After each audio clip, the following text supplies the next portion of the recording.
함께 더 읽어볼까요? 본문 말씀 시작. 그들이 묻되 그러면 우리가 보고 당신을 믿도록 행하시는 표적이 무엇이니까? 하시는 일이 무엇이니까? 기록된 바 하늘에서 그들에게 떡을 주어 먹게 하였다 함과 같이 우리 조상들은 광야에서 만나를 먹었나이다. 예수께서 이르시되 내가 진실로 진실로 너에게 이르노니 모세가 너희에게 하늘로부터 떡을 준 것이 아니라 내 아버지께서 너희에게 하늘로부터 참떡을 주시나니 하나님의 떡은 하늘에서 내려 세상에 생명을 주는 것이니라. 그들이 이르되 주여 이 떡을 항상 우리에게 주소서. 올해 마지막 주 말씀으로 참 더듬는 본문 말씀입니다. 저는 그렇게 느껴져요. 여러분들은 이 본문 말씀 읽고 무엇을 느끼십니까? 참 이 사람들 대책이 없구나.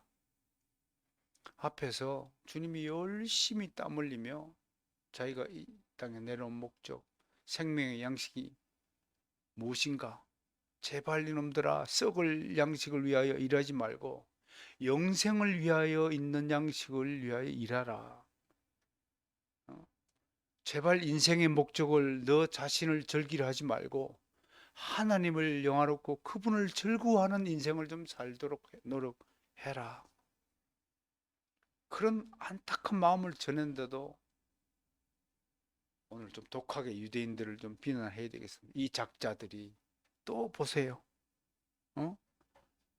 그러면 믿는 일이 하나님의 일입니까? 그러면 믿도록 행하시는 걸 좀 표적을 보여주세요. 표적을 보여주면 믿겠습니다. 그 다음에 뭐예요? 그 다음에 예수님을 누구랑 비교해요? 아주 나쁜 짓이죠. 그죠? 여러분 내 아이가 공부 못한다고 아이한테 옆집에 순이는 저기 맨날 전교 1등 하는데 너는 왜 그 모양이냐? 그 가장 나쁜 부모예요. 맞죠? 그죠? 그렇게 하면 안 돼요. 그죠? 응? 네가 내 닮아서 머리가 나쁘구나. 미안하다. 그렇게 얘기를 해야지. 어? 아가 부모 닮지. 어? 안 그래요? 그러면 애가 뭐라 그래요? 엄마 아빠는 어렸을 때 공부 잘했어요? 그러면 뭐 할 얘기가 없죠. 비교하는 거. 이 작자들이 누구랑 예수님을 비교해요? 모세랑 비교하는 거. 모세께서 만나를 줬는데 당신도 우리에게 만나를 줄 수 있느냐? 그런 삐딱한 심정이 오늘 들어있어요. 오늘 주님 오신 날을 기념하는 성탄절 날에 이 하늘의 양식 무엇인지 좀 다시 한번 듣고 깨닫는 귀한 복된 시간이 되기를 축원합니다. 지난주에 우리는 일상생활에서부터 구원의 문제에 이르기까지 우리가 얼마나 우리의 행위를 앞세우는지 알아보았습니다. 특히 구원은 오직 하나님이 주신 믿음으로 말미암는 것이고 그것이 하나님이 값없이 베푸시는 은혜의 선물임에도 우리는 태생적으로 그런 은혜의 선물을 진실로 믿지 못하고 우리가 무엇을 행해야 한다라고 생각함을 상기하고 배웠습니다. 이런 사상을 타락한 인간 본성에 기인하여 발행하는 알미니안주의의 특징이라는 것도 배웠습니다. 그런 점에서 우리 종교 개혁가들이 한결같이 신앙의 요체를 함께 구호를 외쳐볼까요? 시작. 하나님의 중심, 성경 중심, 교회 중심.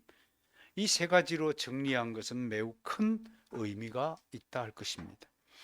이 세 가지 중심 사상이 깊숙이 내 안에 침투해 자리 잡을 때 비로소 우리는 나의 중심, 자기 중심과 그런 인본주의 사상 중심, 혈연과 세속주의 사상에서 벗어날 수 있다는 것을 절감하게 됩니다.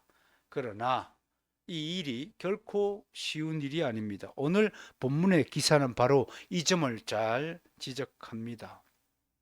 유대인들은 예수님으로부터 구원의 핵심 진리를 들었습니다. 여러분도 아시다시피 진리의 속성은 다른 답이 없습니다. 정답이 하나입니다. 왜냐하면 진리는 진리 그 자체이기 때문에 그렇습니다.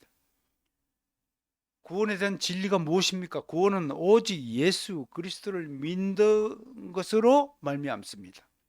다른 길, 다른 방법이 존재하지 않습니다.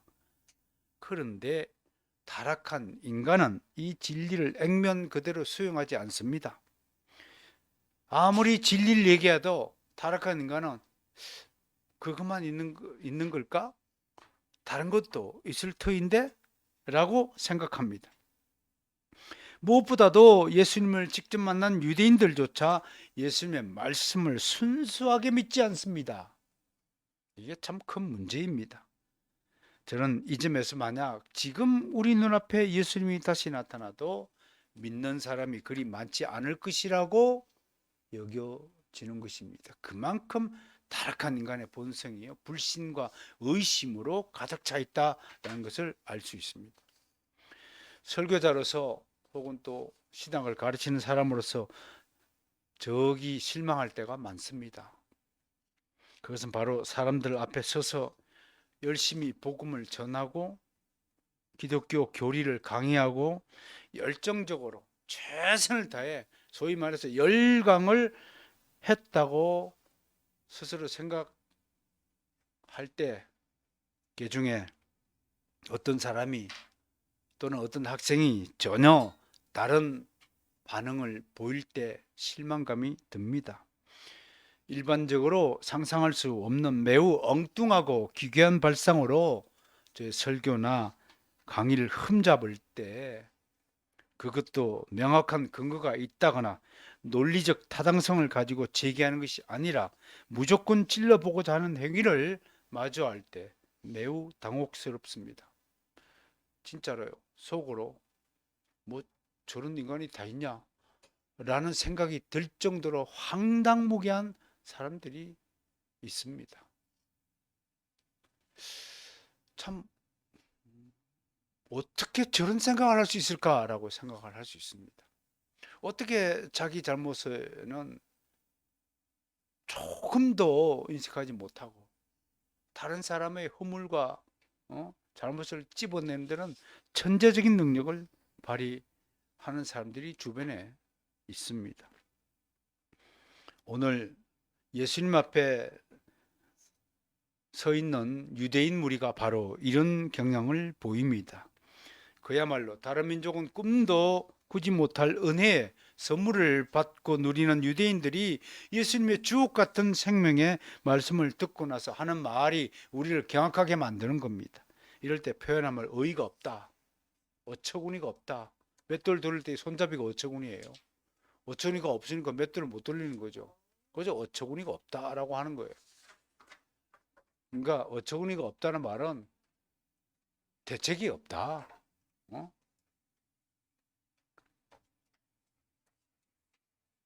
자포자란 말이 있죠. 자기도 포기한 자를 자포자라고 합니다. 남포자는 남이 포기한 자고요. 자기도 자기를 생각할 때 나는 대책이 없는 사람입니다 하는 사람이 있다고 해요. 왜 어처구니가 없는 사람들이냐? 30절 보세요. 유대인들이 뭐라고 얘기해요? 시작. 그들이 묻되 그러면 우리가 보고 당신을 믿도록 행하시는 표적이 무엇이니? 아니 표적이 아니고 믿는 것이 하나님의 일이다. 표적을 자꾸 보이자. 아니 표적이 중요한 게 아니라 믿는 것이 하나님의 일이다 그랬더니 그 믿을 수 있다는 표적을 또 요구하는 거예요. 대책이 없는 사람들이. 29절에서 예수님은 분명히 자신이 하나님이 보내신 자이고 그를 믿는 것이 하나님의 이름을 밝혔습니다. 이 말씀 안에는 지금까지 예수님이 행하신 많은 이적과 표적과 기적의 일들이 다 포함이 되어 있는 거죠. 이런 기적, 이적을 말미암아 물이 변하여 포도주가 되었고 많은 병자가 치유되었고 목마르지 않게 되었으면 배불리 먹었습니다. 그럼에도 유대인들은 다시 제자리로 돌아갔습니다. 실컷 가르쳤는데도 한 뼘도 자라지 못한 유대인들을 마주 봅니다. 이런 족들을 소위 말해서 모퉁이족이라고 뒤통수족이라고 해요. 앞에서는 다 인정해 놓고 합의하고 동의했는데도 돌아서면은 부정하고 덮어 씌우게 하고 책임을 전가하고, 특히 책임 전가가 참 타락한 인간의 본성 중에 참 나쁜 거죠. 우리 어렸을 때 어? 물건을 누가 훔쳐가지고 있으면 어떻게 해요? 응? 다 눈 감아 이놈들아, 자수해. 물건 돈 훔쳐간 놈 자수해. 그런데 다 이때 한 놈이 딱 눈을 뜨고 있다가 손가락을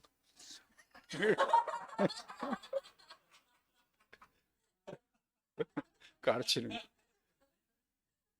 내 이름은 밝히지 않아요. 지금도 아주 그 중학교 친구 중에 내 이름은 밝히지 않아요. 항상 그랬어요. 지금 정가. 얼마나 우리가 정말 다른 사람에게 이게 뒤집어 씌우고 다른 사람 힘들게 하는 족속인가. 지난번에 제가 성숙한 인격이 무엇이라 그랬어요.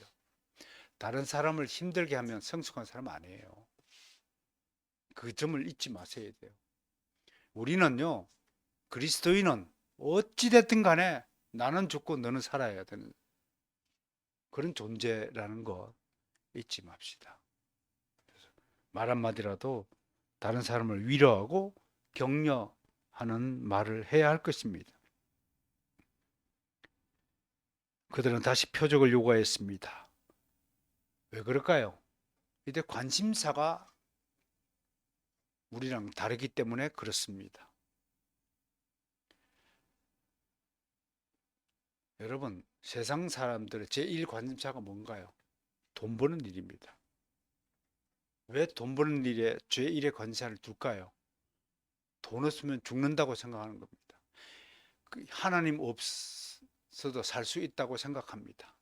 그러나 돈이 떨어지면 죽는다고 생각하기 때문에 관심사가 다른 거예요. 이분들의 관심사는 뭐예요? 다시 배불리 먹는 거예요. 다시 아프지 않는 거예요. 지독한 가난에서 벗어나는 거예요. 이것을 두고 아더 핑크는 이것은 불신을 노출하는 말이다. 본성적인 인간이 스스로 그리스도와 그의 완수된 일을 단순한 믿음으로 받아들이기란 얼마나 어려운가. 그건 불가능하다 라고 진단하고 있습니다. 저는 이 말에 동의합니다. 믿기만 하라. 얼마나 간단명료한 말입니까? 근데 이건 불가능하다는 겁니다. 자연적인 인간의 노력으로는 믿음을 갖는 것이 불가능하다. 그래 여러분에게 믿음을 주신 하나님께 감사하십시오. 갖고 싶다고 가지는 것도 아니고요. 원한다고 주시는 것도 아니에요. 하나님의 택함을 받은 자녀에게만 주시는 특별한 은혜의 선물인 것을 우리는 감사해야 됩니다. 정말 믿음 안에 있는 성도 여러분, 이제 우리는 진실로 성령만이 사람으로 하여금 예수 그리스도를 믿을 수 있게 하심을 알고 있습니다. 타락한 본성에 갇힌 인간은 주님이 아무리 믿으라 소리쳐도, 우리가 아무리 복음을 전하고 선포해도 보거나 만지거나 행하기 이전에는 믿지 않는다는 것을 알 수 있습니다. 더 놀라운 것은 그들은 자신의 행위를 두고 우리는 구원이 그리스도를 믿음으로써 얻어지는 것이 아니라고 말하는 것이 아니라, 다만 우선 어떤 증거를 갖고 싶은 것이다. 어떤 증거를 좀 보여달라. 그것이 그렇게 잘못된 요구인가? 증거 없이 믿으라는 것, 그것이야말로 우리한테 너무 무리한 요구를 하는 거 아닌가 하고 항의를 한다는 것입니다. 어떻게든 간에 결론은 믿지 않는 것입니다. 믿지 않기 위하여 수만 가지의 이유를 갖다 대는 것입니다. 생각해 보세요. 주님은 간단하게 믿으라, 믿기만 하라 라고 말씀하셨습니다. 그러면 우리의 반응은 믿으면 됩니다. 아, 당신은 하나님이 보내신 하나님의 아들이십니다. 우리를 죄악에서 구원하시기 위해 보내신 예수 그리스도이십니다. 우리의 구세주이십니다. 우리의 구주이십니다. 그 사실을 단순히 믿고 고백하면 간단한 것을 불신자들은 믿지 않기 위해서 수만 가지 이유를 댑니다. 여러분, 정직한 자는요, 답이 간단합니다. 예, 제가 안 했습니다. 제가 했습니다. 둘 중에 하나예요. Yes, No. 정직한 자는 대답은 아주 간단해요. 거짓말쟁이는요, 자신의 거짓말을 합리화시키고 자신의 거짓말을 숨기기 위해서는 수만 가지의 조치가 필요한 거예요. 신문사에서 또 뭐 신학자 이야기들을 듣고 싶다 해서 저한테 글을 요구해서 제가 비유를 하나 들었습니다. 여러분, 밥상 덮는 데는 무슨 상포 하나면 돼요. 그 간단히 그거 덮으면 돼요. 밥상 덮는데 큰 이불 필요해요? 그거 탈랑해요. 그런데 거짓말쟁이는 뭘로 덮어요? 호텔 창문에 커튼을 찢어가지고 그걸 덮는 거예요. 그만큼 이 작은 사실 하나를 듣기 위해서 엄청난 비용을 들여야 된다는 것을 비유적으로 내가 말을 했어요. 증거 없이 믿으라는 것이냐? 주 예수 그리스도를 믿는다고 말하면서도 신앙생활을 게을리하는 어떤 신자가 있었습니다. 그는 자신이 원하는 주일이라면 교회 나와 예배하는 사람이었습니다. 목사가 그에게 물었습니다. 예수 그리스도를 믿습니까? 그러자 그 신자는 물론 나는 그리스도를 믿고 있어. 다만 보고 믿을 수 있도록 나에게 확실한 증거를 보여달라고 기다리고 있는 중이요 라고 대답했다고 합니다. 이분은 믿는 것보다도 증거가 더 앞서야 한다고 생각하는 사람입니다. 이분은 회사에 다녀놓고 월급을 먼저 주면 내가 회사에 다니겠다고 하는 사람과 마찬가지입니다. 이분은 나를 서울대에 합격을 시켜주면 그때부터 공부를 열심히 하겠다고 하는 사람입니다. 여러분, 어떻습니까? 열심히 하세요. 열심히 믿으세요. 그것이 하나님의 일입니다. 저는 목회자로서 제 입장을 간단하게 설명을 드리자면, 저는 저에게 주어진 일을 최선을 다하는 것이 전 하나님의 일이라고 믿습니다. 저에게 주어진 일은 말씀을 준비하고, 그리고 우리 교회와 여러분들과 우리 모두에게 주신 소명을 위하여 기도하는 것입니다. 남는 시간이 있다면 또 가르치는 일 열심히 하는 것입니다. 더 남는 시간이 있다면 사랑하는 우리 동역자들과 함께 어울려서 밥 먹고 교제 나눈 것이 저에게 주어진 하나님의 일입니다. 제가 굶어 죽지 않도록 하나님께서는 여러분들에게 또 복을 함께 주셔서, 여러분들이 복을 왜 받느냐? 하나님이 저를 굶어 죽지 않게 하기 위해서 복을 받는다, 그리 생각하시고 저를 불쌍히 여겨주시고 최선을 다하여 살아가시는 우리 성도들이 되기를 소망하는 것입니다. 그럼에도 교회 안에 우리는 형식적인 신앙인이 참 많다는 것을 알게 됩니다. 그들은 계속해서 확실한 증거를 요구합니다.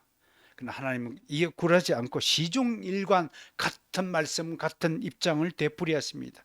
하나님은 시건치 아니하시는 분이시기에 자신의 말씀을 철회하거나 바꾸지 않습니다. 하나님의 말씀은 절대 불변의 진리이기에 바꾸거나 고칠 수가 없는 것입니다. 그것은 마치 태양이 너무 뜨겁다 하여 더 먼 자리로 이동하는 것과 같습니다. 그렇다면 지구에는 즉시 한파가 몰아쳐서 꽁꽁 얼어버리고 말 것입니다. 하나님은 죄인들 향해 우선 믿으라, 먼저 믿으라. 그리하면 네가 믿음의 증거들을 느끼거나 보거나 만지게 될 것이다 라고 말씀하십니다. 이 순서는 바뀌지 않습니다. 이 순서가 바뀐 것은 태양과 지구가 위치를 바꾸는 것과 같은 이치입니다. 표적과 증거를 요구하는 분들은 이 절대 불변의 법칙을 알아야 됩니다. 그러므로 믿으셔야 합니다. 그리하면 비로소 당신의 마음속에 경건한 삶에 대한 동기가 생길 것입니다. 뭔가 이상한 느낌이 생길 것입니다. 그리고 뒤이어서 평안과 자유와 해방감과 기쁨과 화목함과 생명의 샘솟음 같은 것을 잉태할 것입니다. 진정한 삶의 의미를 깨달아 새로운 삶을 시작하게 될 것입니다. 물론 회심의 때는 사람마다 다 다릅니다. 돌아가신 이영 박사는 나이 70의 회심을 경험했습니다.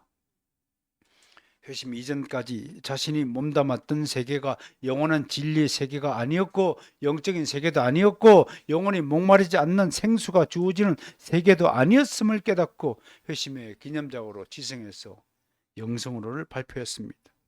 이후 그의 삶은 완전히 주님에게 복속된 삶이었습니다. 비록 신학자의 신분은 아니었지만 수많은 그리스도인에게 감동을 주고 하나님에게로 돌아갔습니다.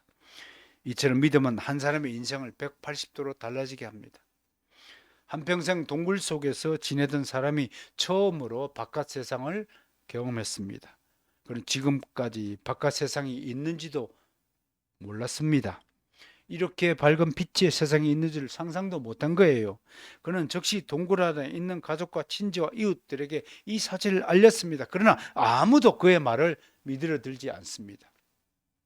그들은 하나같이 그에게 빛을 우리에게 보여달라고 요구할 뿐이었습니다. 생각했지만 그 사람은 하도 빛을 보여달라고 그래서 또 바깥으로 나가고 손바닥에다가 빛을 담아가지고 이렇게 해가지고 싸가지고 동굴 안으로 가서 여기 있다 그러니까 어디 있냐고 빛이 또 사라지고, 그래서 또 나가서 빛을 또 보자기에다 싸가지고 담아가고 동굴 속으로 와서 그 빛을 보여주는데 또 없어지고, 그 사람들이 안 믿었다고 합니다. 그래서 이 사람이 아니 그러지 말고 동굴 밖으로만 걸어만 나와봐. 걸어만 나오면 빛을 만날 수 있어 라고 했는데 사람들이 뭐라고 그래요? 저런 미친놈 봤나자고. 한평생 우리가 살던 곳을 어떻게 떠나라고 네가 얘기하느냐? 꼬리 잘린 여우 마을에 꼬리 긴 놈이 같더니 저런 병신 같은 놈이 진짜 있냐고 그렇게 구박을 하는 것과 같습니다. 이 간단한 행동이 죄인에게는 일어나지 않는 것입니다. 들리지 않는 것입니다. 믿어지지 않는 것입니다. 성령께서 그들의 마음을 조명하셔 이끌지 않으면 그들은 한평생 동굴에서 벗어나지 못하는 것입니다. 그래서 하나님은 때때로 동굴을 무너뜨립니다. 무너뜨리지 않으면 절대로 동굴 밖으로 나오지 않는다는 것을 하나님이 아시기 때문에 그렇습니다. 저에게도 그런 일이 일어났습니다. 세상이라는 동굴 속에서 절대로 빠져나오려고 하는 저를 하나님이 내치셔서 쫄딱 망하게 하셔서 저를 하나님의 세계로 끌고 오신 것입니다. 여러분, 동굴 속에 있던 사람들이 바깥 세상으로 나왔을 때 그분들의 반응이 어떤 것일까요? 왜 나를 어두컴컴한 동굴 속에 두지 않고 왜 밝은 빛의 세상으로 끌고 나오냐라고 불평하는 자가 있겠습니까? 아닙니다. 그때서야 비로소 하나님이 내게 은혜를 베풀어 주셨구나라는 것을 인정하게 되는 것입니다. 우리는 바로 이 원리에 따라서 우리 주변에 있는 불신자들을 동굴 바깥으로 끌어내는데 최선의 노력을 다해야 될 것입니다. 여러분, 이 세상에서 가장 강력한 본드가 뭔지 아세요? 그 불신자의 고집입니다. 불신자의 고집은요, 하나님의 성령의 역사함이 없으면 절대로 꺾지 못합니다. 그만큼 고집쟁입니다. 그만큼 완고한 자입니다. 자, 잠시 오병이어 현장으로 돌아가 보겠습니다. 예수님은 갈릴리 저편의 사람들에게 말씀하셨죠. 그들을 배불리 먹이셨죠. 그것은 사람들에게 보이니 큰 이적이었죠. 이후로 사람들은 예수님을 따라다녔습니다. 그런데 다시 배가 고파진 거예요. 그러니까 다시 예수님에게 먹을 것이 필요하다고 요구합니다. 여러분, 예수님한테 돈 내고 지금 얻어먹었어요? 따라다니니까 먹을 게 생긴 거예요.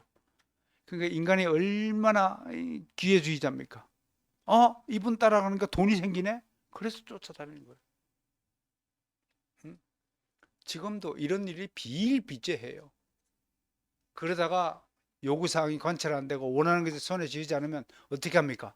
돌을 집어 던져 데모합니다. 응? 돌을 집어 던집니다. 공짜로 얻어먹었던 은혜에 대한 기억은 싸그리 잊어버리고 원수로 변하는 것입니다. 30절을 가만히 들여다보면 사람들의 저의가 깔려 있죠. 그것은 다시 배불리 먹여준다면 우리가 당신을 믿겠다. 어? 더 가관인 것은 31절이에요. 여기 사람들의 속내가 더 적나라하게 담겨 있어요. 당신이 메시아이고 하나님이 보내신 자라면 우리 조상들이 광야에서 만나를 먹은 것처럼 당신도 지금 우리에게 그런 만나를 주라는 것입니다. 이 얼마나 모렴치하고 황당한 요구입니까? 유럽 속당에 거지에게 선행을 베푸지 말라. 그들은 선행이 당연한 자신들의 권리인 줄 안다라는 말이 있다 합니다. 타락한 인간에게 공짜가 반복되면 그 공짜가 은혜의 선물이 아니라 당연히 받아 누려야 하는 자신들의 권리가 됩니다. 1달러짜리 실험을 했다고 하죠. 어떤 심리학자가. 첫날에 30가구인가요? 50가구인가 선정해하고 앞에다가 1달러씩 다 놓아두니까 처음에는 쳐다보고 대부분 집 안으로 들어가더랍니다. 한 3일째 되니까 주변을 둘러보고 싹 죽더랍니다. 5일째 되니까 당연한 것도 신문과 함께 신문에다가 1달러 싹 넣어가지고 가져가고 일주일 때는 당연히 그냥 보는 1달러 왔다고 서로 인사하고 가져가고 한 달째 되는 날 딱 끊어졌어요. 사람들 수근수근 되는 오늘은 왜 없지? 31일째 되는 날 또 아침에 나갔더니 없는 거예요. 근데 3, 4, 5 모이기 시작해요 사람들이. 야 이거 무슨 일이 있는 거야? 넌 받았니? 안 받았니? 우리 집도 안 받았는데 32일째 됐더니 온 마을 사람들이 다 모였어. 회의를 냈어요. 우리 놀리는 거냐? 그러고 데모를 하기 시작했어. 1달러를 지급하라, 지급하라, 지급하라. 아더 핑크는 31절을 이렇게 부연 설명합니다. 여기에서 그들은 그리스도를 깔보는 듯이 모세와 대조시킵니다. 그리스도를 깔보는 것이다. 그것은 그들의 불신을 보여주는 훨씬 더 심한 일이다. 그들이 이 일을 제기한 말에 참뜻은 이것이다. 당신은 모세보다 더 위대하다는 증거를 가지고 있는가? 그들은 모세와 만나에 비교하면서 그들이 전날 목격했던 이적을 업신여기라 했다. 그들은 이렇게 말하는 것이다. 당신이 우리로 하여금 당신을 하나님께서 보내신 자를 믿게 하려면 당신은 우리에게 모세보다 더 큰 일을 보여라. 당신은 겨우 불과 한 번 딱 오병이어 기적을 보였지만 우리 모세는 40년 동안 줄이지 않도록 만나를 보낸 것이다. 과연 당신은 모세보다 더 위대한가? 얼마나 예수님 자존심을 탁 긁어요. 저도 이런 일 한번 당했어요. 어떤 분이 다 자기는 누구 K 목사를 존경한다면서 대한민국의 모든 목사가 K 목사를 보고 배웠으면 좋겠다. 그래서 지가 좋아하는 것은 인정하지만 모든 목사가 K 목사까지 되면 내가 그랬어요. 그러면 다른 목사가 다 없애고 K 목사가 한 분만 있으면 되겠습니다. 한국교회에. 그렇게 대답한 기억이 있는데 참 아무튼 살다가 보면 엉뚱한 생각을 가진 분들이 좀 많이 있다는 것을 알게 됩니다. 그런데 유대인들이 만나 얘기를 꺼내지만 실제로요 광야에서 이스라엘이 만나를 먹고 한 말을 기억해야 됩니다. 그들이 만나에 대해서 어떻게 말했는가? 그들이 얼마나 하나님이 주신 음식을 무시했으면 만나가 무슨 뜻이에요? What is this예요. 이거 뭐지? 이게 뭐예요? 어? 여러분 금덩어리를 여러분 손에 쥐어주면 뭐라고 반응해요?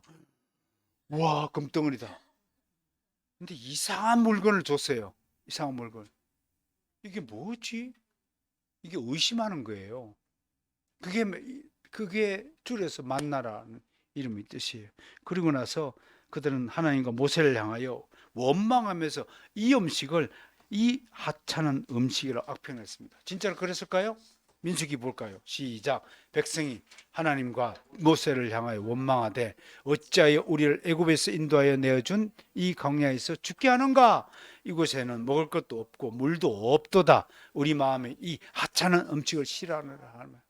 모세가 만나줄 때 이 하찮은 음식을 깔보고 비아냥 그랬으면서도 불구하고 예수님한테 와가지고 지금 당신은 만나 같은 음식을 영원히 우리한테 먹일 수 있어? 이렇게 하는 거예요. 제일 못된 녀석들이에요. 제일 못된 녀석들이에요. 이것은 하나님의 뜻이신 그리스도에 대한 우리의 생각에 큰 교훈을 줍니다. 우리에게 진정한 양식이 무엇입니까?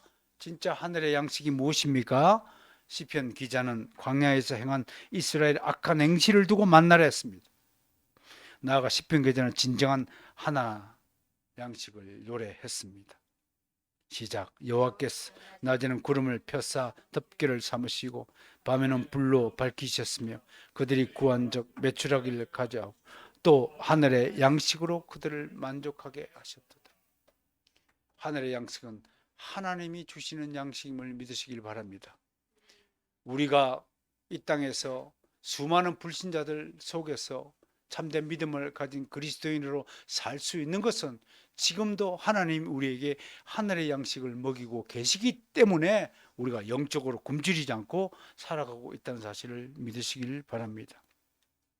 이제 우리는 예수 그리스도께서 주시고자 하는 진정한 하늘의 양식을 만날 수 있습니다. 그것이 바로 오늘 본문 32절과 33절에 명기된 진술입니다. 첫째, 모세가 준 것은 만나이지만 하나님이 하늘에서 주신 것이 참떡이라고 설명합니다. 이 말씀에서 주님은 유대인들에게 하나의 경고를 던집니다. 그들이 구할 것은 썩을 양식임을 다시 한번 상기시킵니다. 유대인들은 모세가 만나를 주었다고 생각하지만 그것은 큰 착각입니다. 모세가 아니라 하나님이 주신 것입니다. 모세는 단지 보잘것없는 하나의 도구에 불과합니다. 주님은 지극히 단순하고 간단한 이 진리를 사람들에게 가르치십니다. 둘째, 하늘에서 주시는 떡이 곧 하나님의 떡이요 세상에 생명을 주는 것임을 선포하십니다. 사람들은 모든 음식이 땅에서 난다고 생각합니다. 물론 여기서 땅이라는 것은 지상의 모든 세계를 통칭하는 용어이죠. 그런데 주님은 하나님의 양식이 따로 있다고 증언하십니다. 이 양식은 어디서 내려온다고요? 하늘에서 내려온다라고 말씀하십니다.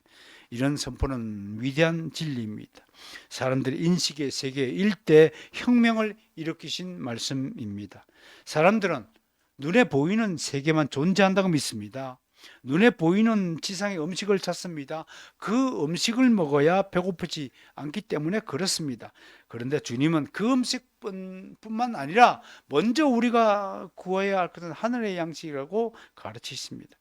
그래서 사도 바울이 하늘에 속한 형체도 있고 땅에 속한 형체도 있다. 고린도전서 15장 40절을 통해서 말씀하셨고 위의 것을 생각하고 땅의 것을 생각하지 말라라고 골로새서 3장 2절 말씀을 통해 교훈하였습니다. 셋째, 이 하늘의 양식이 하늘에서 내려온 목적은 바로 세상에 생명을 주는 것입니다. 이 생명이 헬라어로 분명히 조에라고 표기되어 있습니다. 우리가 찾는 썩을 양식으로 유지되는 비오스 생명을 주기 위해서 오신 것이 아니라 영원한 생명을 조회를 주기 위해서 오신 것입니다. 모든 육신의 생명 기한이 있습니다. 이 생명은 비오스입니다. 흙으로 지은 것은 흙으로 돌아가는 생명입니다. 그러나 하늘에서 내려온 생명은 조회입니다. 이 생명은 영원한 생명입니다. 할렐루야.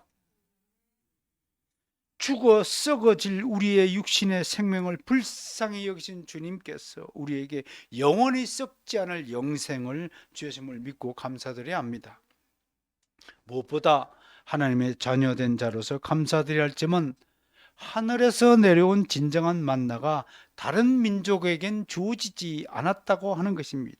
이 참떡은 오직 이스라엘에게만 주어진 것이듯이 이 영원한 생명인 조에는 오직 주 예수 그리스도를 믿고 그 안에 함께 거하는 하나님의 자녀들만 보유한다는 것입니다. 이보다 더 큰 애가 어디 있습니까? 이보다 더 위대한 특권이 어디 있습니까? 이보다 더 놀라운 표적은 없습니다. 무엇이 진짜 표적입니까? 한 끼 밥 먹고 배부르는, 그리고 다시 배고파지는 그런 땅 차원의 일이 아니라 하늘에서 주어진 믿음을 통해 하나님이 주신 생명이 내 안에 잉태되고 그 생명을 성령께서 인을 쳐서 영원히 배고프지 않고 줄이지 않는 이 약속보다 더 위대한 은혜는 없다는 것을 믿으시길 바랍니다. 근데 사람들의 반응을 보세요. 34절입니다. 이런 사람들의 결국을 우리에게 보여줍니다. 오늘 본문은 또 슬픈 장면으로 마무리됩니다. 하늘의 양식이자 참떡이며 세상의 생명을 주는 양식에 대한 주님의 위대한 진술을 다 들은 백성들이 겨우 하는 말이 뭐예요? 시작. 주여 이 떡을 항상 우리에게 주소서. 육신적으로 풍성하고 행복하고 그런 삶만 유지가 되면 만족하겠나이다. 다른 거 다 필요 없고요. 교회 와가지고 이분들이 뭘 요구해요? 목사님 이제 설교 그만하시고요. 그냥 돈 좀 주세요. 그렇게 요구하는 것과 꼭 마찬가지 수준이에요. 주여 그런 물을 내게 주사 목마르지도 않고 여기 물 기르러 오지 않게 하옵소서 라고 했던 사마리아 우물가 여인의 말을 떠올리게 합니다. 주님은 분명히 믿으라고 요구하셨습니다. 그러나 사람들은 여전히 육적인 생각에 사로잡힌 채 딴 말하지 말고 먹을 것부터 주세요. 그러면 믿겠습니다 라고 자꾸 얘기하는 거예요. 하나님 내게 복을 내려주세요. 그러면 하나님을 더 열심히 믿겠습니다. 교회 일에 열심히 봉사하겠습니다 라고 이야기하는 거예요. 이것이 무엇을 말해줍니까? 목회자이자 설교자로서 저도 열심히 하나님의 말씀을 전하고 가르칩니다. 그러나 가끔 시리에 빠집니다. 하나님의 말씀을 진실로 믿음으로 듣고 받아들여졌다면 분명히 삶이 달라지고 가치관이 변해야 할 테인데 아무리 설교하고 가르쳐도 성도들 가운데서 변화가 보이지 않을 때 맥이 빠지고 풀려버립니다. 그런데 입으로는 하나님의 말씀이 진리이며 영적 양심을 믿는다고 고백합니다. 그러나 실제 생활에서는 그런 고백이 나타나지 못하고 실천되지 못합니다. 그것이 우리 모두를 안타깝게 합니다. 먹고 사는 문제가 더 우선이기 때문에 그렇습니다. 이 문제를 놓고 여러분 한 주간 동안 기도하셔야 됩니다. 무엇이 진짜 양식인가를 위해서 여러분 하나님께 나와 하나님 영원히 배고프지 않는, 영원히 목마르지 않는 양식을 주시고 생수를 주시고 희망을, 소망을 갖도록 도와달라고 기도해야 됩니다. 하나님이 여러분의 인생을 인도하시는 때만이 안전합니다. 그 순간이 가장 행복한 순간입니다. 한 해를 보내면서 우리 모두 다시 한번 우리의 믿음과 소명과 실제 삶을 비교하면서 점검해 보기를 바랍니다. 오늘 주님 오신 날 기억하셔서 주님이 나를 구원시키기 위해서 이 땅에 오셨다는 사실을 잊지 말아 주시고 정말 주님을 닮아가기 위해서 진짜 그리스도인이 되기 위해서 노력하는 그런 성도가 되시기를 축복합니다. 하나님 감사합니다.